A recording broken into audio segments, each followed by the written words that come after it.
The Aryan Brotherhood kidnapped a waitress. They didn't know her brother was the most dangerous inmate in the U.S. Penitentiary. The fluorescent lights of Rosie's diner hummed overhead as Sarah Martinez wiped down the counter for what felt like the 100th time that night. Outside, the autumn rain hammered against the windows of the small establishment on the outskirts of Victorville, California. It was nearly midnight, and the last customer had left 20 minutes ago. She should have closed up by now, but the owner had asked her to stay late to finish inventory. At 24 years old, Sarah had been working double shifts for the past 3 months, saving every penny she could to finally move out of her mother's cramped apartment. She hummed quietly to herself, her dark hair pulled back in a tight ponytail, unaware that 3 men were watching her from a pickup truck parked across the street. The driver, a heavily tattooed man named Rick Blade Morrison, exhaled smoke from his cigarette and nodded toward the diner. His companions, both younger members of the Aryan Brotherhood street crew, shifted nervously in their seats. They'd been following orders from higher up the chain: grab someone connected to Marcus "Ghost" Martinez, the man who'd killed 2 of their brothers inside USP Florence, one of the most notorious maximum security prisons in the country. If you're enjoying this story, don't forget to subscribe and drop a comment letting us know where you're watching from. Now, back to what happened that night. Sarah locked the front door and walked toward the back exit, her keys jangling in her hand. The alley behind the diner was poorly lit, with only one flickering street lamp casting long shadows across the wet pavement. She never saw them coming. The first man grabbed her from behind, his calloused hand clamping over her mouth before she could scream. Her keys clattered to the ground as she struggled, her training from the self-defense class she'd taken last year kicking in. She threw her elbow back hard, connecting with her attacker's ribs, but the second man was already there, twisting her arm behind her back until pain shot through her shoulder. "Stop fighting, bitch!" Rick hissed in her ear, pressing something cold and metallic against her side. "You scream, you die right here, understand?" Terror flooded through Sarah's body, but she forced herself to nod. Her mind raced through possibilities. Her phone was in her purse, still inside the diner. The streets were empty. Nobody would hear her, even if she did scream. They dragged her toward the pickup truck, and she caught a glimpse of the tattoos covering Rick's neck. Lightning bolts, shamrocks, and the unmistakable AB marking that made her blood run cold. She'd heard stories about the Aryan Brotherhood from her brother before he went to prison 8 years ago. They weren't the kind of people you could reason with. They threw her into the back of the truck, and one of the younger men, barely 20 with acne-scarred cheeks and nervous eyes, zip-tied her wrists together. "Rick, man, you sure about this?" he asked, his voice cracking slightly. "She's just some waitress. What if—" "Shut your mouth, Tommy," Rick snapped, climbing into the driver's seat. "You follow orders, you don't question them. Her brother's the one who put Razor and Skinny in body bags. This is how we send a message inside those walls. Ghost thinks he's untouchable? He's about to learn different." The truck roared to life and pulled away from the diner, heading east toward the desert. Sarah's heart pounded so hard she could feel it in her throat. She thought about her brother Marcus, locked away in that hellish place they called the Alcatraz of the Rockies. She hadn't seen him in 2 years. Their mother had forbidden her from visiting after the last incident, when Marcus had been involved in a riot that left 3 men dead. Her brother had changed inside those walls, transformed from the protective older sibling who taught her how to ride a bike into something darker, something that frightened even the guards who were supposed to control him. The drive lasted nearly an hour. Tommy and the third man, a silent, barrel-chested individual with a scarred face, kept glancing back at her. She could see the uncertainty in Tommy's eyes, the way his hands trembled slightly as he clutched his phone. Rick drove with mechanical precision, taking back roads through the Mojave Desert until they reached an abandoned trailer park that looked like it had been forgotten by time itself. Rusted mobile homes sat at odd angles, their windows broken, their doors hanging off hinges. The wind howled through the empty spaces, carrying with it the smell of dust and decay. They pulled Sarah out of the truck and dragged her into one of the less damaged trailers. Inside, the air was stale and thick. Someone had been here recently. There were sleeping bags on the floor, empty beer cans piled in the corner, and a camping lantern that cast eerie shadows on the peeling wallpaper. Rick shoved her down onto a stained mattress in the corner and stood over her, his arms crossed. "Here's how this works," he said, his voice cold and methodical. "We're gonna take some pictures of you. We're gonna send them to your brother through our connections inside Florence. And then we're gonna see how tough Ghost really is when it's his baby sister's life on the line." He pulled out his phone and snapped a photo before Sarah could turn away. The flash temporarily blinded her, leaving spots dancing in her vision. "You don't have to do this," Sarah said, her voice steadier than she felt. "My brother, whatever he did, I had nothing to do with it. I haven't even talked to him in 2 years." Rick laughed, a sound devoid of humor. "That's exactly why this works, sweetheart. The things we love most are the things that make us weak. Your brother might be the baddest motherfucker in the federal system, but even he's got an Achilles heel. Congratulations, that's you." Tommy shifted uncomfortably near the door. "How long we keeping her here?" he asked. "Long as it takes," Rick replied. "Could be days, could be weeks. Depends on how fast Ghost gets the message and what he decides to do about it." The scarred man finally spoke, his voice like gravel scraping against concrete. "What if he don't care? What if he's too far gone?" Rick's expression darkened. "Then we make an example. Send pieces of her to every yard in the federal system. Show everyone what happens when you cross the Brotherhood." He looked down at Sarah with eyes that held no empathy, no recognition of her humanity. To him, she was just a tool, a means to an end. Sarah felt tears burning behind her eyes, but she refused to let them fall. She'd grown up in a rough neighborhood, learned early that showing weakness only invited more violence. Her mother had always told her that the Martinez family was cursed. Her father had died in a gang shooting when she was 3. Her brother had followed a similar path despite all attempts to save him. And now here she was, caught in a cycle of violence she'd spent her entire life trying to escape. The hours crawled by with agonizing slowness. Rick left Tommy and the scarred man to watch her while he stepped outside to make phone calls. Through the broken window, Sarah could see the first hints of dawn beginning to lighten the eastern horizon. Her wrists ached from the zip ties, and her shoulder throbbed where they'd twisted her arm. Tommy sat on an overturned crate, his knee bouncing with nervous energy, while the scarred man cleaned his fingernails with a knife that caught the lantern light. Meanwhile, 300 miles north in the bowels of USP Florence, Marcus Ghost Martinez sat alone in his cell in the special housing unit.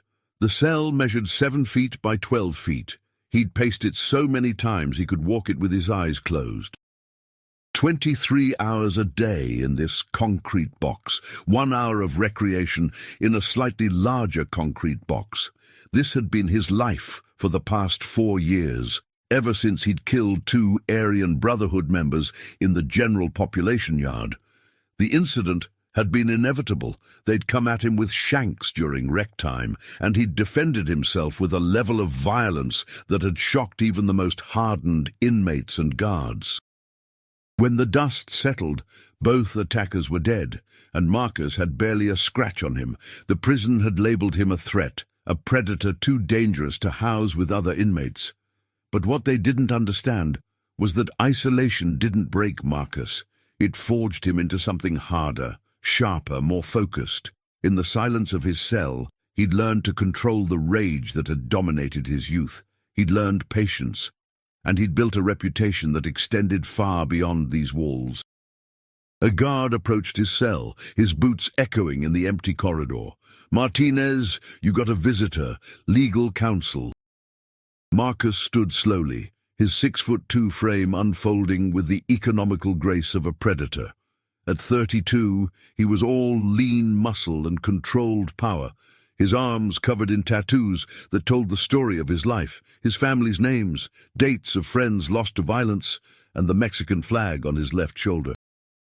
His dark eyes, the ones that had earned him the nickname Ghost, held an unsettling intensity that made even the most experienced guards uncomfortable. They shackled him, wrists, waist, ankles, and led him through the maze of corridors to the attorney visiting room. But the man waiting for him wasn't his lawyer. It was someone else entirely, someone Marcus recognized immediately despite the passage of years. Carlos Mendoza, his mother's second cousin, sat on the other side of the reinforced glass, wearing an ill-fitting suit and an expression of barely contained panic. Marcus picked up the phone with his shackled hands. "Carlos, what are you doing here?" "Marcus, man, it's Sarah." Carlos's voice cracked. "She's gone. Someone took her last night from the diner. The cops ain't telling your mom nothing, but word on the street is it was AB. They asking about you, Marcus. Asking what you willing to do to get her back." The world seemed to narrow to a single point. Marcus's expression didn't change, but something shifted behind his eyes, something cold and calculating and absolutely merciless. "When?" "Last night, around midnight. They left her purse at the diner, took her phone. Ain't been no ransom call, no nothing. But I heard through my connections. They got her somewhere in the desert. They gonna use her to get to you." Marcus was quiet for a long moment, his mind working through possibilities, strategies, connections. The Aryan Brotherhood had made a critical miscalculation. They thought taking his sister would make him weak, would give them leverage. What they didn't realize was that they'd just removed the one thing that had kept Marcus's violence contained. For 8 years, he'd controlled himself, minimized his actions, avoided unnecessary conflict, all because he knew that every time he made a move, it could blow back on his family.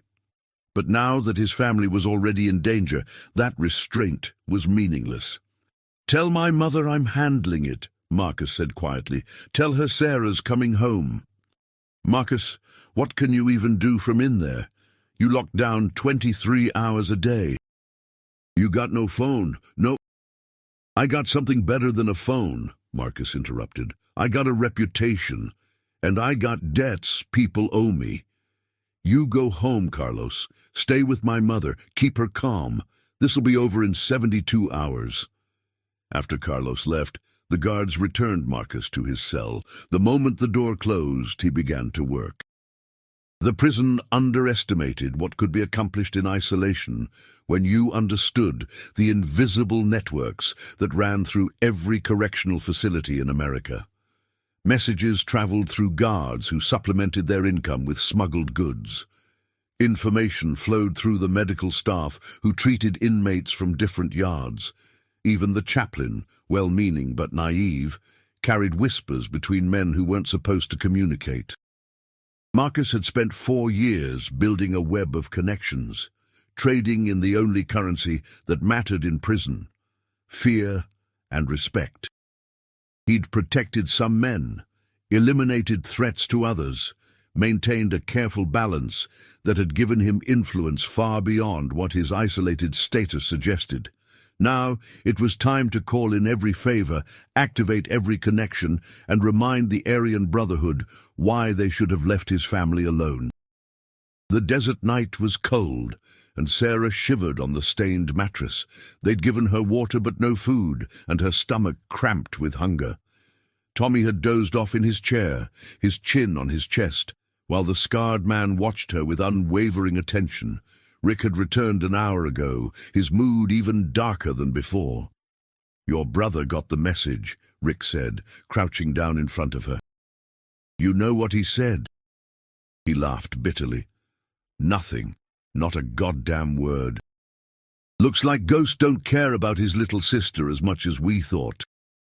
Sarah's heart sank, but part of her wasn't surprised. Marcus had changed so much in prison. The last time they'd spoken on the phone 2 years ago, his voice had been flat, emotionless. He'd told her not to visit anymore, that it was better if she forgot about him. She'd thought maybe he was trying to protect her, but now she wondered if he'd just stopped caring about anything outside those concrete walls. "So what happens now?" she asked, her voice barely above a whisper. Rick stood, his hand moving to the gun tucked in his waistband. "Now we wait a little longer. Give him time to think about it. But if he don't respond by tomorrow night—" He let the sentence hang in the air, the implication clear. What none of them knew was that Marcus's lack of response wasn't indifference, it was strategy. While they waited for him to make a desperate plea, to offer himself in exchange for his sister, Marcus was orchestrating something far more comprehensive. The wheels were already in motion, set in motion by a single message passed through a guard to a contact in the California prison system, then to another on the outside, spreading like ripples across the surface of a dark pond. By morning, every gang leader in Southern California would know that the Aryan Brotherhood had Marcus Ghost Martinez's sister. They'd know that Marcus was calling in every favor, offering future considerations to anyone who could help locate her. And they'd know that he'd promised something else, that anyone who helped the AB, who provided them shelter or resources, would face consequences that would last for generations.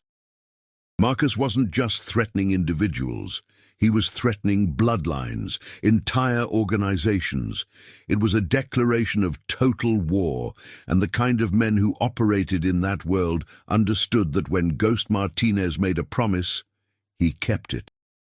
Sarah didn't sleep that night. She watched the shadows move across the trailer walls, listened to Tommy's snoring and the scarred man's occasional cough. She thought about her mother, about how this would destroy her. First her husband, then her son, now her daughter. The curse of the Martinez family, her mother had always said. But Sarah refused to believe in curses.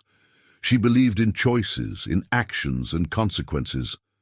And she believed that somewhere in that concrete hell where her brother was locked away, Marcus was making choices that would determine whether she lived or died.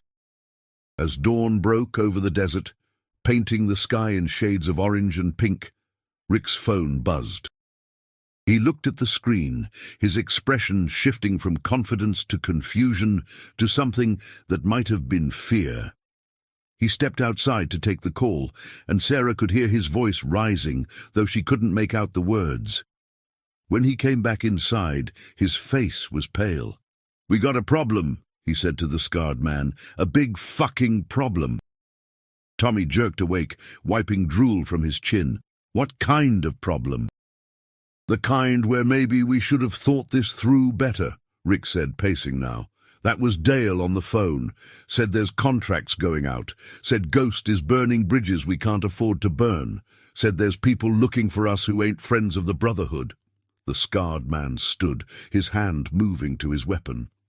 "What are you saying?" "I'm saying Ghost didn't respond because he didn't need to. He's got half of Southern California looking for this girl. Every bounty hunter, every gang with a grudge against us, every opportunist looking to earn points with the Mexican mafia. He's offering protection, future considerations, cold hard cash. And now we got a target on our backs the size of fucking Texas." Sarah felt a strange mixture of emotions, fear for what might happen in the crossfire, but also a glimmer of hope. Her brother hadn't abandoned her. He was fighting for her in the only way he knew how. "We cut our losses," Rick decided. "Kill her, dump the body where it won't be found for months. By the time anyone pieces it together, that's the worst thing you could do," Tommy interrupted, surprising everyone with his sudden boldness. "You kill her now. There's no negotiating, no backing down. Ghost'll hunt us and our families till the end of time. But if she's alive, maybe we got leverage. Maybe we can trade her for safe passage, or—" The sound of engines cut through the morning air. Multiple vehicles approaching fast. Rick rushed to the window, then spun back toward the others. How the fuck did they find us? The scarred man was already moving, grabbing Sarah and hauling her to her feet. "Back door now!" But it was too late. The trailer's door exploded inward and men poured in. Not police, not federal agents, but something worse from Rick's perspective. They were street soldiers, members of various gangs united by a common purpose. In the lead was a man in his 40s with graying hair and a face carved by decades of violence. This was Roberto "Repo" Alvarez, a shot caller for the Mexican mafia who'd done time with Marcus years ago. "Nobody move," Repo said calmly, though the gun in his hand suggested that was more a courtesy than a requirement. "Rick Morrison, you and your boys are coming with us." "The hell we are," Rick snarled, reaching for his weapon. What happened next occurred in seconds, but felt like hours to Sarah. The scarred man pushed her down, shielding her as gunfire erupted in the confined space of the trailer. Tommy caught a round in the chest and went down hard, blood spreading across his shirt. Rick got off 2 shots before Repo's men returned fire, bullets punching through his torso and spinning him around. The scarred man tried to use Sarah as a human shield, but Repo shot him in the shoulder, then the knee, methodical and precise. Then, suddenly, it was over. Smoke hung in the air, and the smell of gunpowder burned Sarah's nostrils. Her ears rang from the concussive force of the shots. Repo approached her carefully, his gun lowered. "Sarah Martinez?" he asked. She nodded, unable to find her voice. "I'm a friend of your brother's," Repo said, producing a knife and cutting the zip ties from her wrists. "You're safe now. We're going to get you home to your mother." Sarah's legs gave out, and Repo caught her, supporting her weight as they moved toward the door. Outside, the desert sun was fully up now, harsh and unforgiving. She saw at least a dozen men, various gang affiliations clear in their tattoos and colors, all working together under a temporary truce. All because of her brother, because of the respect and fear he commanded even from inside a prison cell 300 miles away. They drove her back to Victorville, to her mother's apartment, where Maria Martinez fell apart in the doorway, clutching her daughter and sobbing. Carlos stood in the background, relief evident on his face. Repo spoke quietly with Maria, explaining that the men who'd taken Sarah wouldn't be a problem anymore. He didn't elaborate, and Maria didn't ask for details. Later that afternoon, after Sarah had showered and changed and tried to eat something despite her churning stomach, she asked to borrow Carlos's phone. Her mother didn't want her to make the call, but Sarah insisted. She needed to hear his voice, needed to understand what he'd done and why. The prison's phone system connected her after several minutes of navigation through automated menus. When Marcus finally answered, his voice was the same flat monotone she remembered from their last conversation. "Sarah." "Marcus." She paused, unsure how to begin. "They told me what you did, how you got everyone looking for me. You're my sister." "I know, but I thought you didn't want anything to do with us anymore. You told me not to visit, not to call." Marcus was quiet for a moment. "I told you that to protect you. Everything I touch turns to violence, Sarah. Everyone close to me ends up hurt or dead or in prison. I thought if I pushed you away, you'd be safe. I was wrong." "What's going to happen now?" Sarah asked. "Those men who took me—" "They're not your concern anymore," Marcus interrupted. "And the Brotherhood knows what'll happen if they come near you or Mom again. I made that very clear." "At what cost?" Sarah's voice cracked. "Marcus, how many favors did you call in? How many promises did you make? What's that going to cost you?" "Doesn't matter.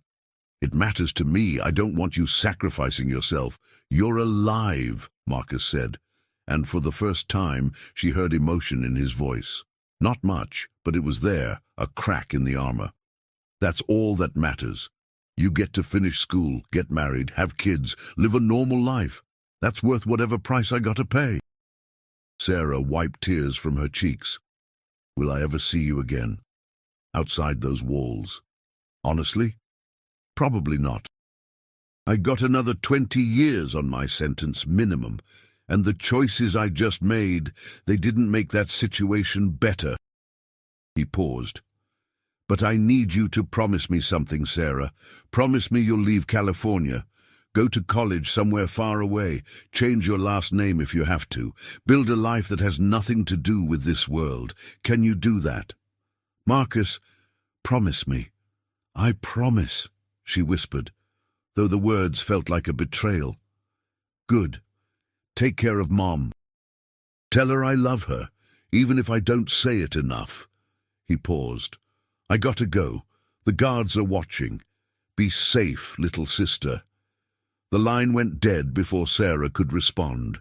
She sat there holding the phone, crying quietly while her mother stroked her hair. In the following days, the story of what happened spread through the criminal underworld of Southern California. The Aryan Brotherhood took a significant hit to their credibility. 3 members dead, their operation exposed, and their assumption that Marcus Ghost Martinez could be manipulated through his family proven catastrophically wrong. Inside USP Florence, Marcus returned to his routine of isolation and silence, but the guards noticed a change in him, something subtle but significant. The tension that had always radiated from him seemed to have eased slightly. He'd protected his sister, fulfilled his duty as a brother, and in doing so had reminded everyone, inmates and staff alike, why he was considered one of the most dangerous men in the federal prison system. Not because of mindless violence or uncontrolled rage, but because of his capacity for calculated, strategic ruthlessness when protecting what mattered to him. The debt he'd incurred wasn't immediately called. In the world of organized crime, favors operate on their own timeline. But Marcus knew they would come eventually. Repo would need something done inside the walls. Other shot callers who'd contributed resources to finding Sarah would request assistance with their own problems. Marcus had essentially mortgaged his future for his sister's present, and he did so without hesitation or regret. Months passed. Sarah, true to her promise, applied to universities on the East Coast.